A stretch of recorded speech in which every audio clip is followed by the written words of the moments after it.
तर अजित पवारांच्या विरोधात 7 कारखाने आता कोर्टात गेलेले आहेत। महत्त्वाची आणि मोठी बातमी आपण पाहताय। शिखर बँक घोटाळा क्लीन चिटला आव्हान देणाऱ्या निषेध याचिका दाखल झालेल्या आहेत। अजित पवार यांच्या चिंतेमध्ये वाढ होण्याची शक्यता वर्तवली जाते। महत्त्वाची बातमी आपण पाहताय। अजित पवारांच्या विरोधात 7 कारखाने हे आता कोर्टात गेलेले आहेत। शिखर बँक घोटाळा क्लीन चिटला आव्हान देणाऱ्या निषेध याचिका या कोर्टामध्ये आता दाखल करण्यात आलेल्या आहेत। परिणामी अजित पवार यांच्या चिंतेमध्ये वाढ होण्याची शक्यताही वर्तवली जाते। महत्त्वाची बातमी आपण पाहताय। शिखर बँक घोटाळा प्रकरणी अजित पवार यांना क्लीन चिट देण्यात आलेली आहे आणि याच्याच विरोधात आता कारखाने जे आहेत 7 कारखाने जे आहेत ते कोर्टामध्ये गेलेले आहेत। महत्त्वाची बातमी आपण पाहताय।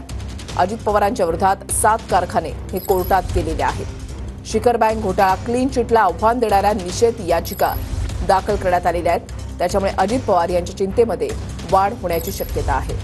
योगेश बोरसे आमचे प्रतिनिधी या संदर्भातली अधिक माहिती देतील। योगेश, वृषाली, शिखर बँक घोटाळा प्रकरणी निषेध याचिका ही दाखल करण्यात आलेल्या आहेत आणि राज्यातल्या 7 कारखानदारांनी ही याचिका दाखल केलेली आहे। अजित पवारांच्या विरोधातली ही याचिका आहे, त्यामुळे निश्चितच अजित पवारांच्या अडचणीत वाढ होणार आहे। कारण काही दिवसांपूर्वीच जी अजित पवारांना क्लीन चिट देण्यात आली होती त्या संदर्भातलीच ही निषेध याचिका आहे आणि या 7 कारखान्यांनी ही निषेध याचिका दाखल केलेली आहे। आता त्या सगळ्या याचिकांवरती नेमकं कोर्ट काय निर्णय देणार हे बघणं महत्त्वाचं असणार आहे। नक्कीच धन्यवाद योगेश दिलेल्या सविस्तर माहितीसाठी।